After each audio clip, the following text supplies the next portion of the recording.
The Retirement Cafe podcast, How to Retire at 40 with Chris Mamula.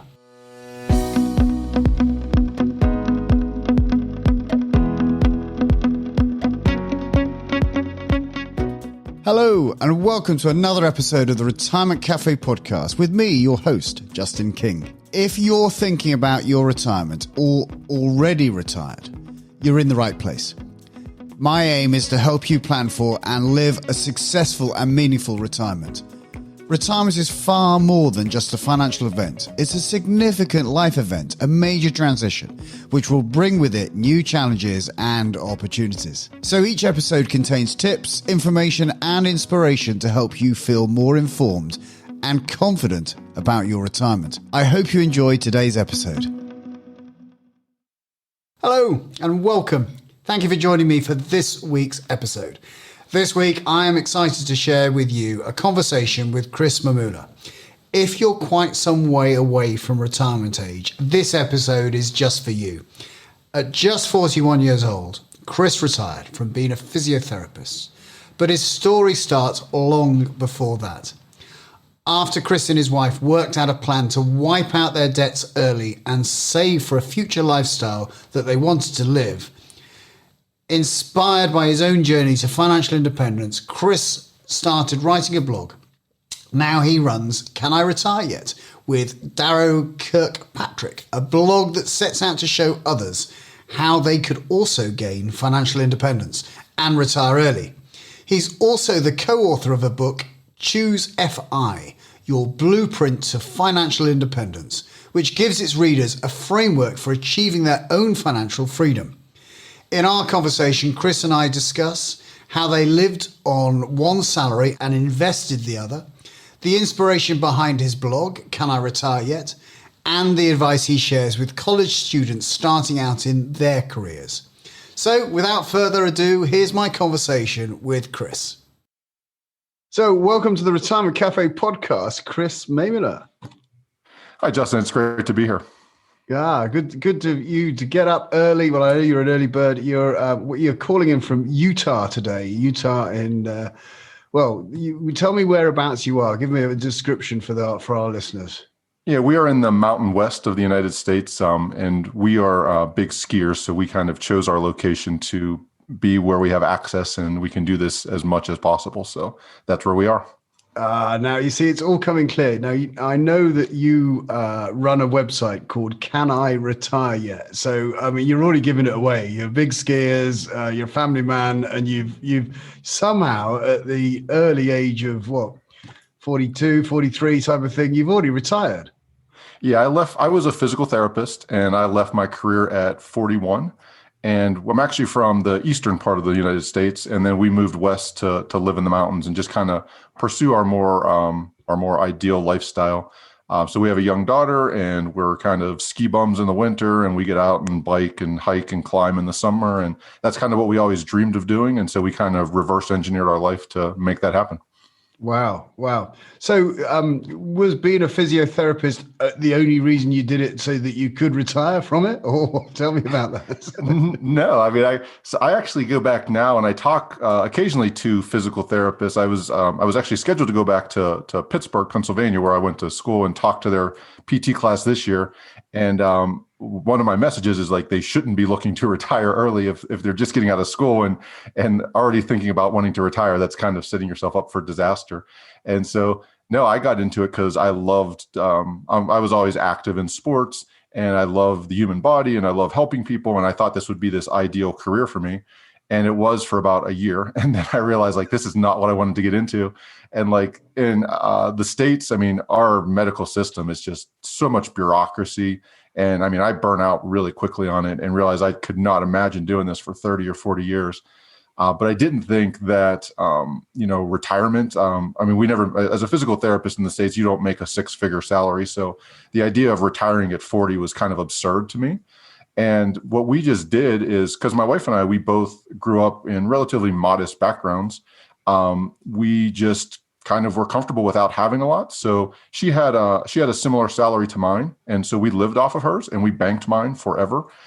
Just with this idea of, we liked the feeling of security. We were already living pretty well. We traveled. We were, going all over the world, doing ski trips and mountaineering trips and doing the things we really wanted to do. And so that was kind of our plan, was just to build some security and then eventually become like ski bums, but with some security that most ski bums don't have. I eventually, after about 10 years, we didn't think we could have kids. We found out my wife was pregnant. And so that was like a shocker. And I think like for most people, it makes you get serious real quick. And so that's when I started like diving into personal finance, and I found this FIRE movement. And at first I still thought it was pretty absurd, the idea that, you could retire early. But as I started learning this, I mean, the math makes a lot of sense. And so I went down that rabbit hole, and it was such this big light bulb moment for me. And this awakening, like I've been missing this and I've been making all these other mistakes because I didn't think this was possible. And so I felt I had to share the message. So that's how I got into writing and sharing it. Wow. What a story. Mm-hmm. So, of course, the one thing I can hear you've pulled, that, we talk about the levers of personal finance that you can pull. And one of the big levers, of course, is your savings rate, how much you spend and how much you save. And of course, that sounds like the big lever that you pulled was that, your first kind of key decision was, right, okay, we'll live on one salary and we'll save the rest. Tell me about that process. How did you get to that point? Yeah, I mean, we kind of stumbled into it, honestly. And so my wife finished school 1 year before me, and I was in grad school. And she had not a lot of debt, but she had some debt. And my family was just extremely debt averse. So we didn't have a lot of money, but my mom knew how to stretch every penny. And so I got through my bachelor's and my master's degree through a combination of working, through some assistance from my parents and from scholarships. And I was debt free, and I was preparing to marry my now wife, and she had about $20,000 or $25,000 in debt. And she put herself completely through school with no parental assistance. She worked full time. So I knew she was responsible. I knew it wasn't like consumer debt, but it still freaked me out having any debt. And so I just approached her and I said, so she started working. I said, do you think we can live off of your salary? And I was working part-time.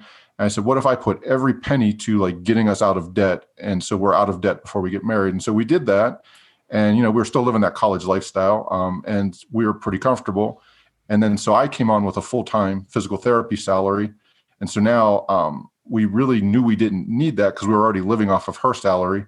And so we just started banking it, figuring we'd save for a house. And so that's what we did. And then we had a big down payment and we had a relatively low mortgage. And then we were just like, well, let's start investing. So I started putting half of my paycheck towards our house, half towards investments. And that's just kind of what we did. And then once the house was paid off, it was all going to investments. And we just, over time, like most people, we increased our salary. So our lifestyle was actually growing because we continued to live off of her salary. But we had a system in place and it worked, and it didn't take a lot of thought or effort. And it certainly didn't take any sacrifice. And yeah, it worked out well. Now, of course, it sounds like that you've been interested, or you've got a passion for outdoor sports and being a physiotherapist and a skier, etc. Now, outdoor sports often go with an expense account. There's always the next bit of. Well, I talk from experience because I look at my watch, it tells me all the things I can do and the altitude and all the rest of it, and then all and skis and stuff, kit, etc. It doesn't come cheap. How did you manage all, the next new set of blades that you wanted? Yeah, so I think like with anything, almost anything in life can be as expensive or as cheap as you want it to be. So for us, I mean, yes, when we lived in Pennsylvania, we'd fly west. We would do a trip every year. And like where we ski now, we have season passes at Snow Basin Resort, it's a world-class resort. They had the Olympics when they were in Utah in, I think, 2002. That's where the downhill was. So, I mean, it's great terrain. It's a great resort. Everything about it's good.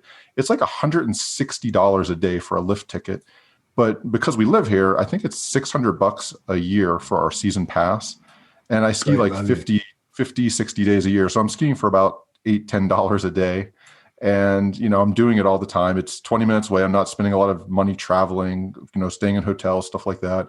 I do a lot of backcountry skiing, which you don't even need a pass. So it does, the gear's fairly expensive, maybe $1,500 for a setup. But then once you have it, you can have that for 5 or 10 years if you take care of your stuff. So, yeah, I mean, if you have to travel and you have to hit 10 different resorts every year and you don't want to buy the pass and stuff like that, yeah, I mean, it could be very expensive and you quote unquote need new skis every year, which some people do. But yeah, I mean, I'll ski the same set of skis for 5 or 10 years at least. And yeah, I mean, I focus on the thing that really is important to me, which is having the access, getting out and doing it. Yeah. And you find a way to do the other stuff, beg, borrow, and steal to get the gear, and you can make it happen. Yeah, great. So, of course, you also developed a real passion for passing on this kind of way of life to other people. The book and the website, etc. So, tell me what inspired you to, once you'd managed to do this for yourself, to pass on this message. Yeah. So, I mean, as we started going down this path, we were just saving again, not with any goal, not with any idea that this was actually possible. And I feel that there's so many people that could do something similar, but they just, they don't try because they don't think it's possible. And so what we wanted to do is with the blog and the book, they're a little bit different things. So with my book, what we did is I partnered up with the guys who do a podcast called Choose FI, and FI is financial independence. And what they did was take all these different people who have achieved financial independence in different ways, and we put those stories together. So it's not, not everybody can save half of their salary because maybe they live in a higher cost of living area, or maybe they have less income, but there's different ways that you can kind of put together your path. Maybe you invest in a different way. You use real estate where you can use some leverage, or you invest in a personal business. And so we kind of took all these different stories and melded them together just to show that it's possible, and then to show what are the key principles that you can follow no matter where you're starting from, and you can create your own story and create your own path to get to financial independence and live the lifestyle you want. And then on my blog, that's kind of developed a little bit differently. I started with a blog. It was called Eat the Financial Elephant. The reason for that, it was kind of that there's a kid's riddle, like, how do you eat an elephant? And it's one bite at a time. And like I said, I just started saving because it felt good, but I had no clue how to invest, how tax planning worked, any of that stuff. And I just found the whole process overwhelming. And I kind of found that, how you figure this out is you just do one little thing at a time. And so that was kind of always my message is, like, I don't blog or even my book. I don't do it like from this point of I'm a guru and I know everything and follow me. It's kind of like I'm learning. If you want to learn along with me, I'm teaching the lessons as I go. It kind of holds me accountable to learn at a deeper level. Like, if you can write and teach somebody else, then I think you understand stuff better. So it makes me learn at a deeper level. And also because I was coming from this background where, for 10 years, yes, I was a good saver, but I had no idea what the heck I was doing. I think I can relate to other people who are, not necessarily personal finance geeks and looking to optimize every little thing, but they just want to live their life and live it well. And I think I can convey that message in a unique and interesting way. And so that's what kind of got me writing. And that's what I really focus on with the blog. I now blog, it's called Can I Retire Yet? I partnered with someone else, but yeah, that's kind of my origins. And that's still kind of the perspective that I try to bring to it. Yeah. Yeah. And so coming back to, I'm quite interested in you've probably got a couple of perspectives, of course, but I'm interested in, you mentioned a minute ago that you were going to be talking to physiotherapists who are just about to qualify and launch out in their careers. And what were the key aspects of the advice that you would give them? I think one of the things I would give them is to, I always tell people just to choose your own path and to kind of figure out your own way. I think so many people, they're kind of locked into this idea that you work for 40 or 50 years and then you retire and then you do whatever you want. And I don't know, for me, so my big turning point when I got serious was having a daughter. And so when you have a young child, for me, again, my passions are skiing and rock climbing and mountain biking and these things that I may not, hopefully I can keep myself in good enough shape and I can do them, not wreck myself. And I can do them when I'm 70 or 80 still, at least to some degree. But, I can do these things now, but there's no promise that I can do them later. And so build your lifestyle, find a way, whether that means in the States, the challenge is healthcare. If you don't work full time, because most people it's tied to their employer. But if you can find a way to design your lifestyle so you're living what you want now, so you don't do what I did and burn out and then have to just feel like you need to retire because you just need a change so badly. So find a way to make work enjoyable, find that balance earlier in life. You can still save and live responsibly, but kind of just find your own path and figure things out. One of the other key messages I give is that, personal finance, it's not that difficult. People try to make things so complicated. And, if you get the big things right, if you can earn a decent income, if you get your structural costs with housing, transportation, food, and then once you do that, you can do, at least in the States, I know it may be a little bit different with how you guys work, but with tax planning, if you get these big things right, there's a lot of room for the other stuff. But if you're constantly struggling, paying interest on a mortgage that's too big for a house you didn't necessarily need, for car payments, things like that, it's really hard to make things work. So get the big things right and kind of design your path. And that's kind of where I try to get people to go. Yeah. Wise advice. And I think the key things I'm hearing here are, get rid of the debt early. That's a key thing that you put into your plan. And then, working out what's important to you. Of course, the majority of our listeners at the Retirement Cafe are kind of approaching retirement or actually in retirement already. Okay, you are in retirement, but you may not be the kind of typical age of the retirees in the UK, but I would have thought they're pretty similar in the US of, it's 55, 60, 65 kind of things. That's where I'm hanging up my boots in whatever I've been doing. What would your kind of thought process there of people who are approaching retirement for the first time? This is the first time that they have reached possibly financial independence. Yeah, and this is kind of our core audience at Can I Retire Yet, who I'm typically talking to. And yeah, I think the key thing that I look at there is I talk a lot about what I call redefining retirement. I think it's really helpful if people look at what is the history, where the heck did this whole idea of retirement come from? And really, if you look back, people didn't choose to retire. People were retired, kind of like you retire, like you talked about my old skis or my old boots or whatever, you retire them because they don't work anymore. And that's kind of the idea is the origin of retirement was, let's get these older people out of the workforce so we can have more productive people come in. And people didn't want to retire. And it's been turned into this whole industry of if you do this, and then you get to retirement and then everything falls into place and you can live your ideal life and you play golf every day or walk on the beach and you see the same brochures. But I think what I tell people is, again, design, it's the same advice I give people starting their career as people looking at retirement is, what do you want your life to look like? What adds value?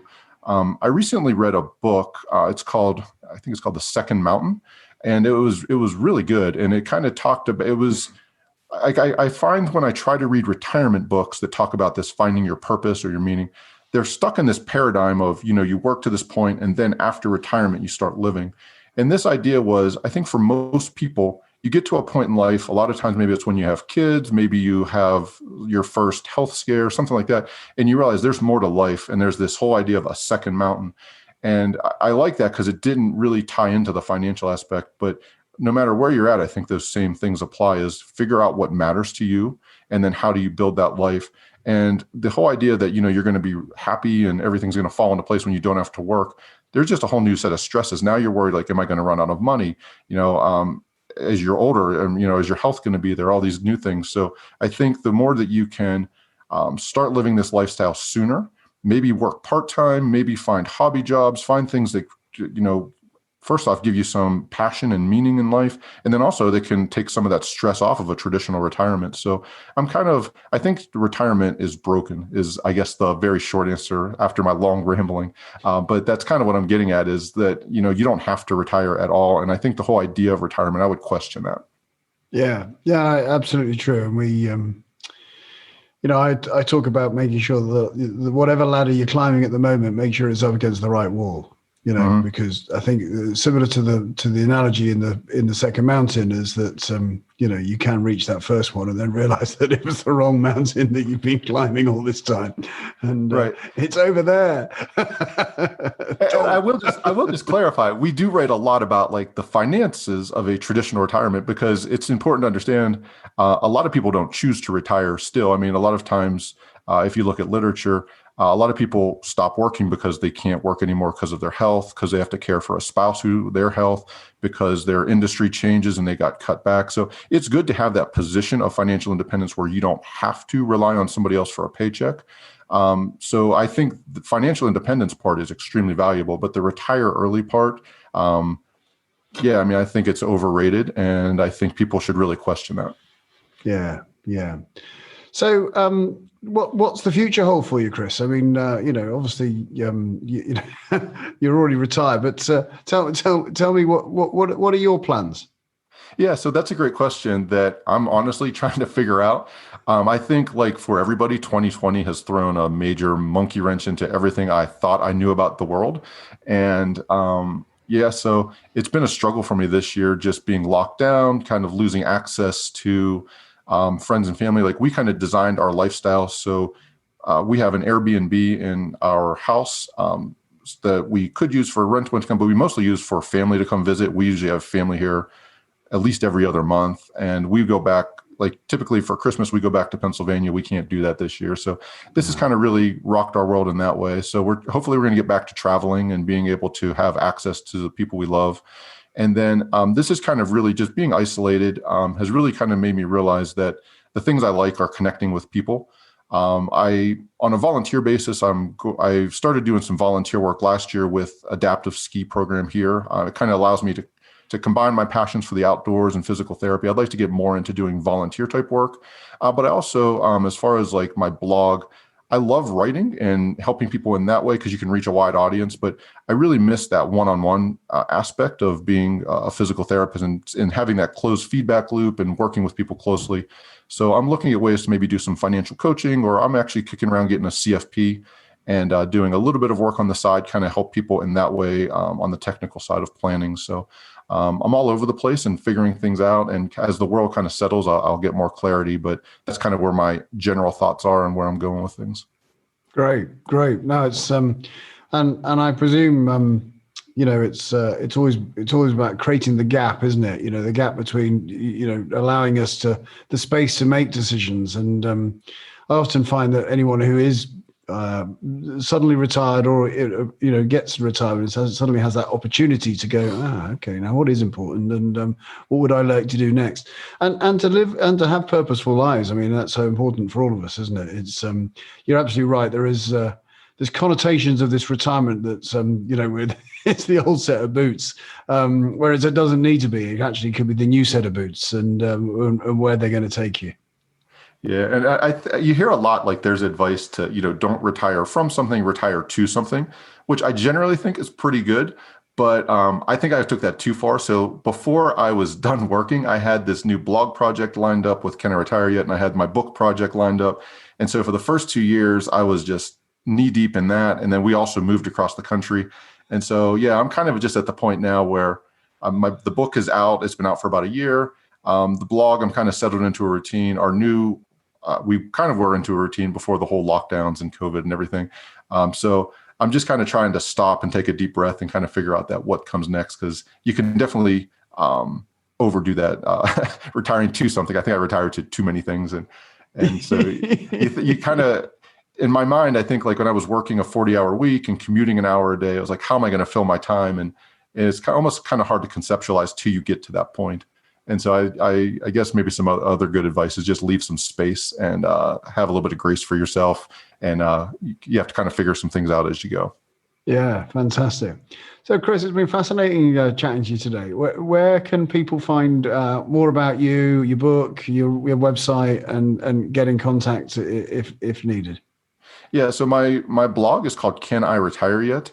And we kind of talk to people contemplating that decision is kind of where our focus is with that. And so that's where I'm most active, and you can find me online if you want to connect. And my book is called Choose FI, Your Blueprint to Financial Independence.